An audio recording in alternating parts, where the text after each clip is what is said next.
देवी सर्वभूतेषु शक्तिरूपेण संस्थिता। नमस्तस्यै नमस्तस्यै नमस्तस्यै नमो नमः। जय माता दी। माता रानी की कृपा आप सभी भक्तों पर हमेशा बनी रहे। आइए सुनते हैं कथा श्रीमद् देवी भागवत पुराण से देवी पूजन के विविध प्रकारों का वर्णन। हिमालय बोले, हे देवेश्वरी, हे महेश्वरी, हे करुणा सागरे, हे अंबिके, अब आप यथार्थ रूप से अपने पूजन की विधि को भली भांति बताइए। श्री देवी बोली, हे राजन, हे पर्वत श्रेष्ठ, मैं यथार्थ रूप से जगदम्बा को प्रसन्न करने वाली पूजा विधि बता रही हूँ। महती श्रद्धा के साथ आप इसे सुनिए। मेरी पूजा दो प्रकार की है, बाह्य और आभ्यंतर। बाह्य पूजा भी वैदिकी की और तांत्रिकी दो प्रकार की कही गई है। हे भूधर, वैदिकी पूजा भी मूर्ति भेद से दो प्रकार की होती है। वेद दीक्षा से संपन्न वैदिकों द्वारा वैदिकी पूजा की जानी चाहिए और तंत्रोक्त दीक्षा से युक्त पुरुषों के द्वारा तंत्रिकी पूजा की जानी चाहिए। इस प्रकार पूजा के रहस्य को न समझकर जो अज्ञानी मनुष्य इसके विपरीत करता है, उसका सर्वथा अधपतन हो जाता है। उसमें जो पहली वैदिकी पूजा कही गई है उसे मैं बता रही हूँ। हे भूधर, तुम अनंत मस्तक नेत्र तथा चरण वाले मेरे जिस महान रूप का साक्षात दर्शन कर चुके हो और जो समस्त शक्तियों से संपन्न, प्रेरणा प्रदान करने वाला तथा परात्पर है, उसी रूप का नित्य पूजन, नमन, ध्यान तथा स्मरण करना चाहिए। हे नग, मेरी प्रथम पूजा का यही स्वरूप बताया गया है। आप शांत होकर समाहित मन से और दंभ तथा अहंकार से रहित होकर उसके परायण होइए। उसी का यजन कीजिए, उसी के शरण में जाइए और चित्त से सदा उसी का दर्शन जप ध्यान कीजिए। अनन्य एवं प्रेम पूर्व भक्ति से मेरे उपासक बनकर यज्ञों के द्वारा मेरी पूजा कीजिए और तपस्या तथा दान के द्वारा मुझे पूर्ण रूप से संतुष्ट कीजिए। ऐसा करने पर मेरी कृपा से आप भवबंधन से छूट जाएंगे। जो मेरे ऊपर निर्भर रहते हैं और अपना चित्त मुझ में लगाए रहते हैं, वे मेरे उत्तम भक्त माने गए हैं। यह मेरी प्रतिज्ञा है कि मैं शीघ्र ही इस भवसागर से उनका उद्धार कर देती हूँ।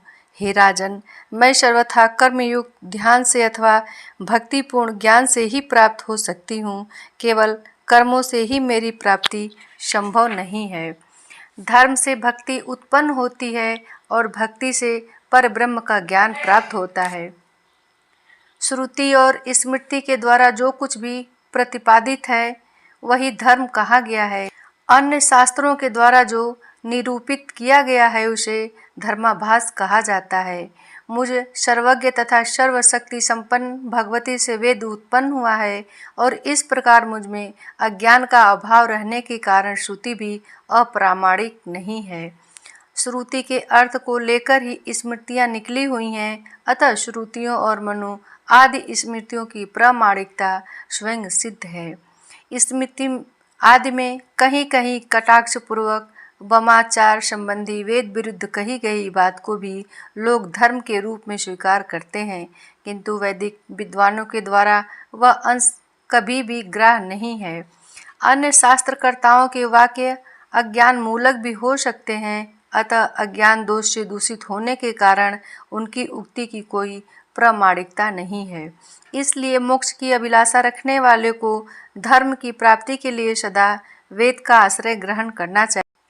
जिस प्रकार लोक में राजा की आज्ञा की अवहेलना कभी नहीं की जाती, वैसे ही मनुष्य मुझ सर्वेश्वरी भगवती की आज्ञा स्वरूपिणी उस श्रुति का त्याग कैसे कर सकते हैं। मेरी आज्ञा के पालन के लिए ही तो वे ब्राह्मण और क्षत्रिय आदि जातियाँ मेरे द्वारा सृजित की गई है। अब मेरी श्रुति की वाणी का रहस्य समझ लीजिए। हे भूधर, जब जब धर्म की हानि होती है और अधर्म की वृद्धि होती है, तब तब मैं भिन्न भिन्न अवतार धारण करती हूँ। हे राजन, इसलिए देवताओं और दैत्यों का विभाग हुआ है। जो लोग उन धर्मों का सदा आचरण नहीं करते, उन्हें शिक्षा देने के लिए मैंने अनेक नरकों की व्यवस्था कर रखी है, जिनके सुनने मात्र से भय उत्पन्न हो जाता है। जो लोग वेद प्रतिपादित धर्म का परित्याग करके अन्य धर्म का आश्रय लेते हैं, राजा को चाहिए कि वह ऐसे अधर्मियों को अपने राज्य से निष्कासित कर दे। ब्राह्मण उन अधर्मिकाओं से संभाषण न करें और द्विजगण उन्हें अपनी पंक्ति में न बैठाएं। इस श्लोक में श्रुति स्मृति विरुद्ध नानाविध अन्य जो भी शास्त्र हैं वे हर प्रकार से तामस हैं। वाम, कापालक, कौलक और भैरवागम ऐसे ही शास्त्र हैं जो मोह में डाल देने के लिए शिव जी के द्वारा प्रतिपादित किए गए हैं। इसके अतिरिक्त अन्य कोई भी कारण नहीं है। वेद मार्ग से च्युत होने के कारण जो उच्च कोटि के ब्राह्मण दक्ष प्रजापति के शाप से, महर्षि भृगु के शाप से और महर्षि दधीचि के शाप से दग्ध कर दिए गए थे, उनके उद्धार के लिए भगवान शंकर ने सोपान क्रम से शैव, वैष्णव, शौर, शाक्त और गाणपत्य आगमों की रचना की। उनमें कहीं कहीं वेद विरुद्ध अंश भी कहा गया है। वैदिकों को उस अंश के ग्रहण कर लेने में कोई दोष नहीं होता। वेद सर्वथा भिन्न अर्थ को स्वीकार करने के लिए द्विज अधिकारी नहीं है। वेदाधिकार से रहित व्यक्ति ही उसे ग्रहण करने का अधिकारी है। अतः वैदिक पुरुष को पूरे प्रयत्न के साथ वेद का ही आश्रय ग्रहण करना चाहिए, क्योंकि वेद प्रतिपादित धर्म से युक्त ज्ञान ही पर ब्रह्म को प्रकाशित कर सकता है।